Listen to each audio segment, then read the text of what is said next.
Bonjour à tous, dans cette vidéo nous allons couvrir les informations chiffrées et plus précisément du coup les pourcentages et les évolutions. Donc ce seront les deux grandes parties que nous couvrirons au cours de cette vidéo.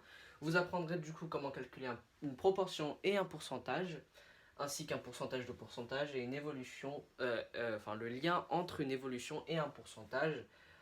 Et dans la partie évolution, du coup les évolutions successives et réciproques. Cette vidéo couvrira bien sûr les informations chiffrées, mais il y aura une autre vidéo sur les statistiques en particulier, ainsi que écart type, moyenne pondérée, etc. Alors, pourcentage et proportion. La définition du cours nous dit qu'une proportion est dans une sous-population P', qui fait partie d'une grande population P. C'est la formule qui relie la proportion d'une sous-population. C'est tout simplement P' divisé par P. Alors du coup ça nous donne, je vais l'écrire ici, P' divisé par P. Et tout simplement le pourcentage de cette population se calcule à travers votre se calcule quand on ajoute une multiplication par 100. Donc ça nous donne du coup le pourcentage. Et si on veut calculer la proportion, donc je vais mettre propre, on met juste tout simplement P' divisé par P. Alors pour l'instant c'est théorique, hein, mais on va voir un exemple juste ici. Comment est-ce qu'on pourrait concrétiser tout ça dans un exercice? Dans une pile de 16 coussins, il y a 4 coussins jaunes. Maintenant, on nous demande du coup de calculer la proportion puis le pourcentage de coussins jaunes au sein de la pile de coussins. Alors, comment est-ce qu'on va s'y prendre? Eh bien, tout simplement, on va appliquer du coup pour notre proportion la formule qui va relier une sous-population dans une grande population. Vous l'aurez remarqué ici, la grande population, c'est la pile de coussins. Et la sous-population, c'est tout simplement les 4 coussins jaunes. Je vais les souligner ici. Donc ici, on a la grande population, la pile de 16 coussins. Et là, on a les 4 coussins jaunes qui sont du coup notre sous-population. Population et P' qui est du coup la sous-population. Et donc du coup, j'applique ma formule qui est du coup de P' divisé par P qui est égale à, selon les données de notre énoncé, 4 divisé par 16 qui nous donne du coup 1 quart et 0,25. Voici notre proportion. Maintenant, comment est-ce qu'on calcule mon pourcentage? Eh bien tout simplement, je vais du coup dire P' divisé par P fois 100. Et donc tout simplement 0,25, puisqu'on l'a déjà calculé ici, on l'a déjà simplifié, hein, fois 100 nous donne du coup 2,5. Et on ne met pas pourcent, parce que si on mettait pourcent ici au résultat, ça nous donnera en fait 2,5 sur 100. Ce qui serait complètement faux. Mais on va le mettre du coup dans notre phrase réponse, mais on ne peut pas le mettre ici, parce que sinon ça donnerait 2,5 sur 100, et nous on veut 2,5 sur 1. Alors du coup notre phrase réponse donnerait un truc du style, je vais pas l'écrire, hein, mais la proportion de coussins jaunes au sein de la pile de coussins, est de 0,25 et le pourcentage est de 2,5%. Notez qu'il n'y a pas de proportion, d'unité pour les proportions exactes. Vous pourriez dire 0,25% de coussins jaunes, je pense, mais il n'y a pas vraiment d'unité propre à la proportion. Alors, pourcentage de pourcentage. Imaginons que dans un de vos exercices, vous rencontreriez la question suivante. Calculez le pourcentage de P' dans P, sachant qu'on connaît le pourcentage de P'. Alors du coup, non, pardon. Calculez le pourcentage de P second dans grand P. Et donc du coup, on connaît le pourcentage de P'. Alors en fait, la relation qui va permettre de passer d'un pourcentage à un autre pourcentage, ce sera du coup la relation suivante. Donc T%, c'est celui-là, je vais le mettre ici, est égal à T%, juste petit T% du coup, voilà, fois T'%. Alors, qu'est-ce que ça veut dire, hein? On va le concrétiser du coup avec un autre exemple. Il y a 25% de coussins jaunes parmi la pile de coussins, donc ça on l'avait déjà calculé dans l'exercice précédent. parmi ces 25%, il y a 2% qui sont abîmés. Calculez le pourcentage de coussins abîmés parmi la grande pile de coussins.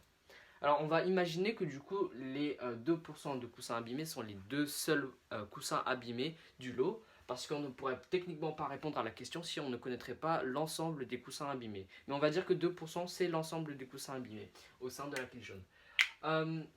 Maintenant on va du coup relever les données de notre énoncé. Ici 25%, 2%, et puis 25% mais on le retrouve ici de toute façon. Et on va appliquer notre formule qui est du coup grand T% est égal à T% fois T'%. Et donc du coup ça nous donne T% est égal à 25 sur 100 bien sûr fois 2 sur 100. Ce qui nous donne du coup 1 sur 200, pour simplifier, hein, je simplifie, et ce qui nous donne du coup 0,05. Et 0,05, si on le multiplie par 100 bien sûr, nous donne du coup 0,5. Et donc 0,5 c'est le pourcentage qu'on arrive à trouver. Mais on pourrait juste s'arrêter ici et ne pas mettre de fois 100. Et juste du coup faire le calcul dans notre tête et marquer pour notre réponse, il y a 0,5% de coussins abîmés parmi la pile. Mais c'est comme vous voulez. Alors, le lien entre une évolution et un pourcentage. Déjà, il faut savoir comment interpréter une évolution et qu'est-ce qu'une évolution après tout. Alors en fait, une évolution, c'est tout simplement le changement d'une valeur initiale à une valeur finale à travers un coefficient multiplicateur. Oula, alors, ça semble très compliqué dit comme ça, mais qu'est-ce que ça veut dire concrètement? Ça veut concrètement dire que on avait par exemple un t-shirt qui coûtait 10 euros et il est passé à 15 euros à travers du coup le coefficient multiplicateur qui est du coup comment dire, le nombre qui va nous permettre d'avoir la valeur finale. Et comment est-ce qu'on calcule ceci? Le coefficient multiplicateur se calcule tout simplement par le quotient de la valeur finale divisé par la valeur initiale. Donc ici, on va prendre notre exemple de t-shirt. Il passe de 10% à 15%. On fait tout simplement 15 divisé par 10, ce qui nous donne du coup 3 demi. Et donc du coup, 3 demi nous donne 1,5. Et donc notre coefficient multiplicateur est de 1,5 ici. Du coup, à partir de cette même formule, on peut retrouver du coup notre valeur finale et notre valeur initiale à travers ces deux formules ici. Valeur initiale est égale à VF sur CM et VF est égal à CM fois VI. Et maintenant, on va parler du coup d'augmentation et de diminution. Alors, il faut savoir qu'un coefficient multiplicateur, quand il est supérieur à 0, si je dis pas de bêtises, ou non, pardon, s'il est supérieur à 1, excusez-moi, eh bien c'est une augmentation. Alors du coup, on va me dire comment est-ce qu'on sait ça? Bah en fait, tout simplement c'est de l'apprentissage, mais c'est surtout si vous regardez notre exemple des t-shirts, on est passé de 10 euros à 15 euros et on a obtenu un coefficient multiplicateur de 1,5. Or, 1,5 c'est supérieur à 0, non pardon, à 1, et c'est bien une augmentation puisqu'on est passé de 10 à 15. Et à l'inverse, si on aurait fait 15 à 10, on va le voir après, ça aurait été inférieur à 0 puisqu'en fait là on passe à une diminution. Et donc en fait, pour calculer un coefficient multiplicateur quand il y a une augmentation, donc ici, c'est tout simplement 1 plus le pourcentage. Donc ici du coup, notre pourcentage était du coup de 5% si je dis pas de bêtises, à vérifier, hein, mais du coup notre coefficient multiplicateur sera du coup de 5, puisque pourcent se traduit en fait quand on fait un pourcentage, on divise par 100 le nombre, ce qui nous donne du coup 0, oula mes maths sont pas là aujourd'hui, hein, 0,05 et non pardon 0, ok ah oui non ok d'accord. Pardon, excusez-moi, du coup le coefficient multiplicateur pour quand on passe de 10 à 15%, ça fera du coup 50%, enfin 1,5 du coup certes, mais donc du coup ici ça nous fait 50. Et donc du coup ici ça nous donne 0,5. Et donc du coup quand on fait notre pourcentage ici, donc ça c'est P pourcent, bah en fait on fait tout simplement 1 plus 5, ou enfin 0,5. Et donc du coup ça nous donne bien 1,5. Bref, ici maintenant pour passer du coup à le coefficient multiplicateur, si on veut calculer le pourcentage, on fait tout simplement une équation, hein, et on fait moins P est égal à 1 moins Cm fois 100. Notez bien qu'il faut une priorité sur le 1 et moins Cm. Et donc du coup, ici pour le Cm, on fait du coup 1 moins P pour cent, c'est pour une diminution ça. Et donc en fait il y a juste on va changer le signe ici. Et donc ici pour trouver le pourcentage, on fait exactement la même chose, sauf qu'ici on a rajouté un moins. Donc maintenant on va passer à un exemple concret.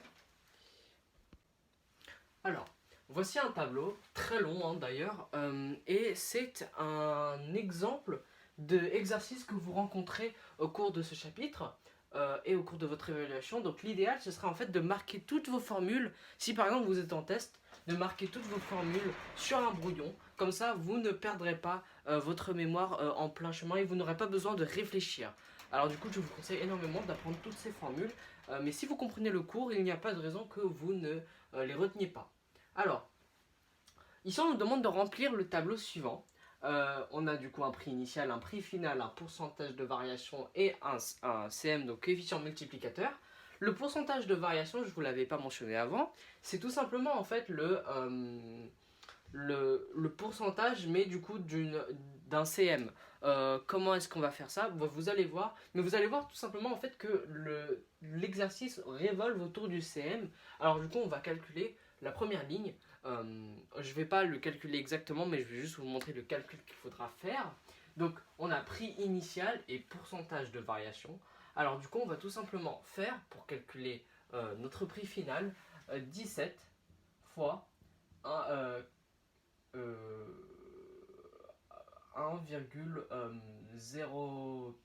si je dis pas de bêtises. Non, pardon, oula, excusez-moi. 1,14. Voilà.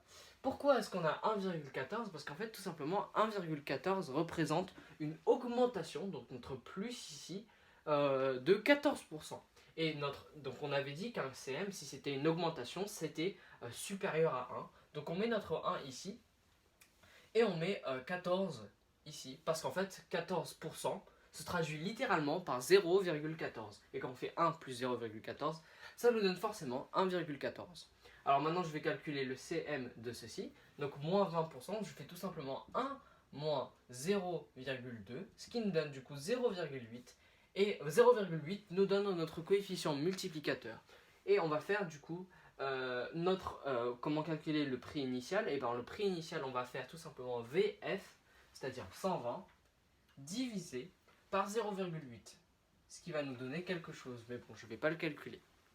Maintenant, troisième ligne, excusez-moi, on va calculer le pourcentage de variation à partir du CM.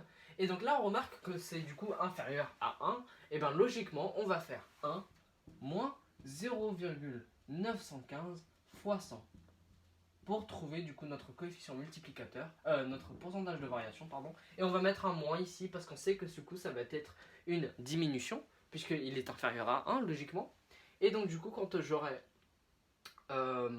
mon résultat ici, je le multiplie par 100 pour trouver directement mon coefficient multiplicateur. Parce qu'en fait, enfin mon pourcentage, pardon. Parce que si je ne le multiplie pas par 100, j'aurai un résultat qui sera faux.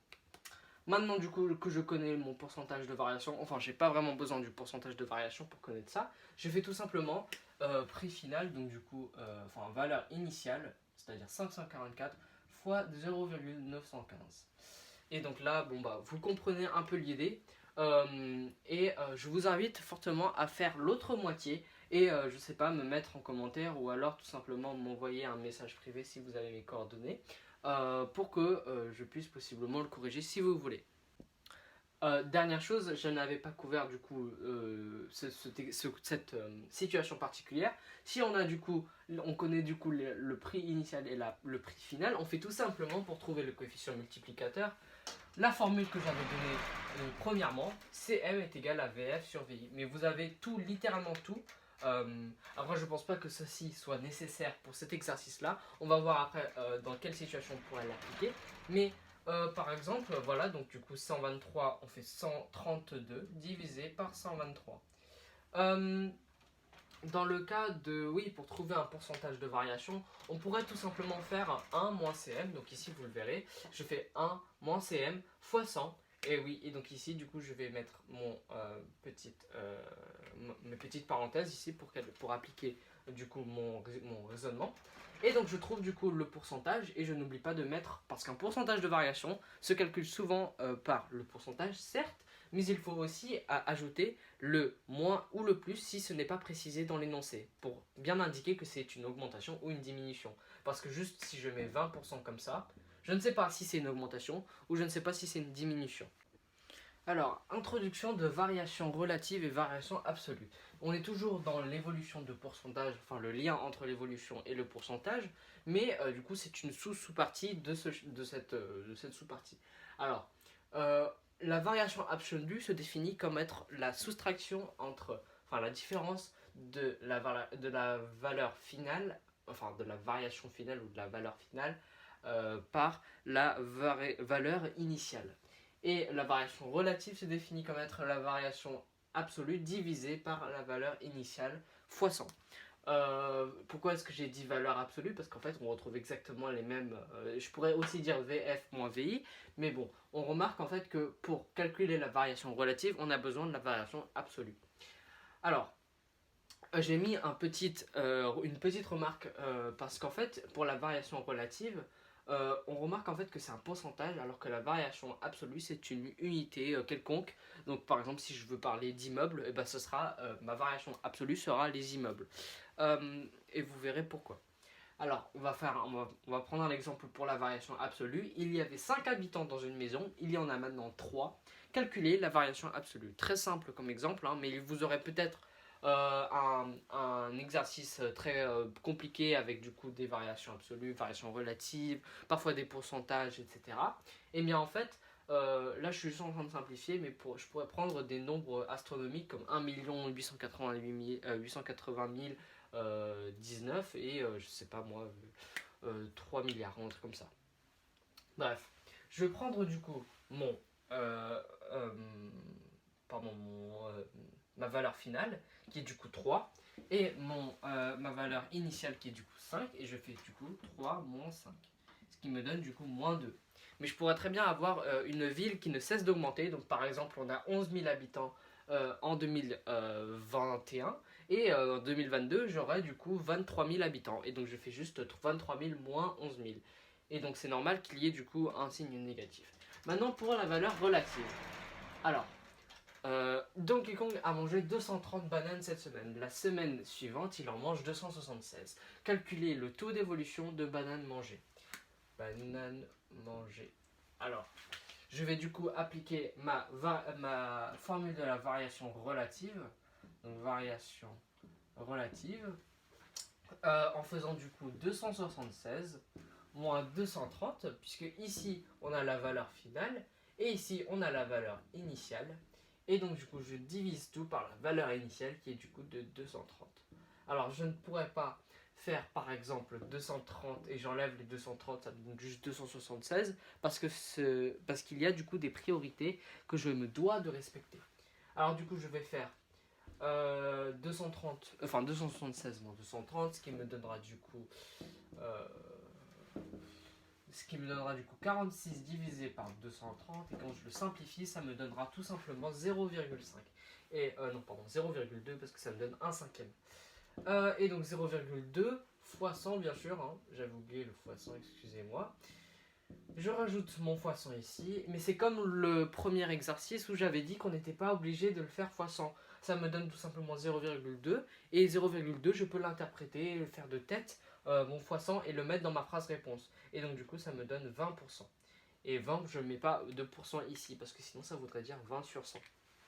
Et donc ma phrase réponse serait: le taux d'évolution de bananes mangées par Donkey Kong est de 20%. Donc oui, voilà, faut faire attention en fait aux nuances, au fait que la valeur absolue est une unité précise ou quelconque, alors que la variation relative pardon, est un pourcentage. Donc, évolution successive et réciproque. Considérons du coup un- une valeur initiale du coup de 0 qui passe par un coefficient multiplicateur, donc soit une augmentation, soit une diminution de V1, et puis après on passe de V1 à V2 à travers un autre coefficient multiplicateur qui est soit une augmentation, soit une division aussi.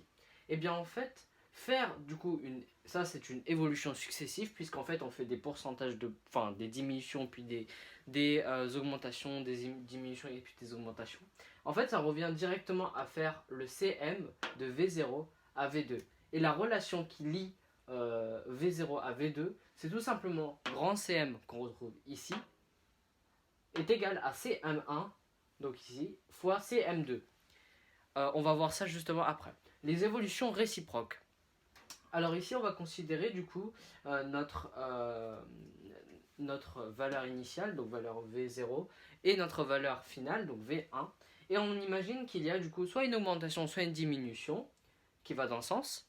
Et bien pour retrouver, imaginons que du coup ici notre prix initial soit 3 et qu'on ait une augmentation de 10%, donc du coup on le multiplie par 1,10, on multiplie 3 par 1,10, ce qui me donne du coup 3,3. Comment est-ce que je fais pour revenir de 3,3 à 3? Eh bien je ne fais pas moins 10% parce que du coup ça me donnerait un résultat qui est complètement erroné, mais je fais tout simplement l'inverse, donc 1 divisé par CM, on ne le voit pas très bien, je vais juste le faire ici comme ça c'est meilleur. 1 divisé par CM qui va du coup me permettre de revenir à ma valeur initiale. Alors du coup on va le voir avec un exemple concret. Un produit subit une augmentation de 10% puis une diminution de 5%. Quel sera le prix final sachant que le produit coûte 100 euros? Alors on va déjà relever les données de notre énoncé. Une augmentation de 10% et une diminution de 5%. Alors déjà, je peux dire quelque chose. Quand on a des pourcentages, il est préférable toujours de le simplifier en coefficient multiplicateur pour que votre calcul soit fluidifié. Bien sûr, vous pouvez toujours utiliser vos pourcentages. Mais bon, je conseille qu'on utilise du coup, qu'on traduise tout en coefficient multiplicateur. Donc notre augmentation de 10% se traduit tout simplement par 1 plus 10 sur 100, soit tout simplement 1,1. Donc est égal à 1,1. Et ici, du coup, notre diminution de 5%, c'est tout simplement égal à 1 moins 5 divisé par 100. Ce qui me donne du coup 0,95 parce que 5 sur 100, ça me fait 0,05. Et donc du coup, 1 moins 0,05. Et bien là, du coup, j'ai mes deux CM, si on les retrouve ici. Le CM1 qui est égal à 1,1 et le CM2 qui est égal à 0,95. Et donc du coup, je rentre dans ma calculatrice 1,1 fois 0,95 me donne donc 1,045. C'est mon CM. Et on remarque que c'est une augmentation. Donc après, je peux tout simplement faire, ou alors j'aurais pu le mettre ici, mettre 100 fois ta ta ta ta ta, ou alors du coup je fais 1,045 fois 100 et me donne tout simplement 104,5 euros. La réponse du coup est 104,5 euros. Donc excusez-moi, il semblerait y avoir eu une erreur de raisonnement dans ma vidéo. Et du coup je vais juste refaire cette partie-là sur le pourcentage réciproque. Donc un produit a subi une augmentation de 10%. Quel sera son pourcentage réciproque? Alors là déjà je vais commencer par souligner, repérer les données de mon énoncé. Augmentation de 10%. Et quel sera du coup son pourcentage réciproque? Alors on avait dit du coup dans la leçon que le pourcentage réciproque était égal à l'inverse de mon premier pourcentage ou ma première augmentation dans ce cas-ci. Donc là du coup je vais tout mettre en coefficient multiplicateur. Donc on sait qu'une augmentation de 10% c'est tout simplement 1 plus 10 sur 100, soit tout simplement 1 plus 0,1 et donc 1,1. Pour l'instant, c'est facile. Maintenant, comment est-ce qu'on va calculer tout simplement le coefficient multiplicateur? Eh bien, on fait tout simplement 1 divisé par 1,1. Et donc 1 divisé par 1,1, ça fait techniquement 10 onzièmes. Et 10 onzièmes, c'est égal à peu près, pardon, 0,991, pardon. Donc 0,91. Mais ça ne s'arrête pas là, puisqu'on doit également faire, donc je vais faire un trait ici, on doit également faire un moins 1 moins 0,91. Donc je garde la formule arrondie, mais je pourrais très bien prendre 1 moins 10 onzièmes. Ce qui va du coup me donner 0,09.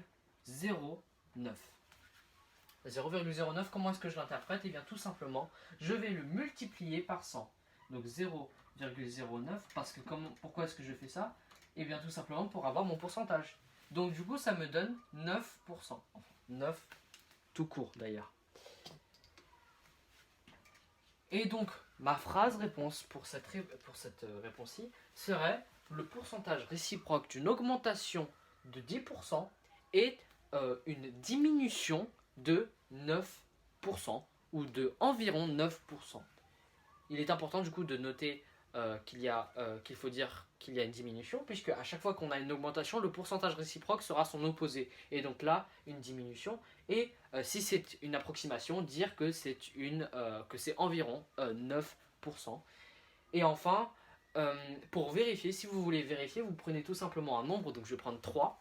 Augmentation de 10%, donc ça me fait 3,3. Et si je le multiplie par 10 onzièmes, excusez-moi, j'obtiendrai 3.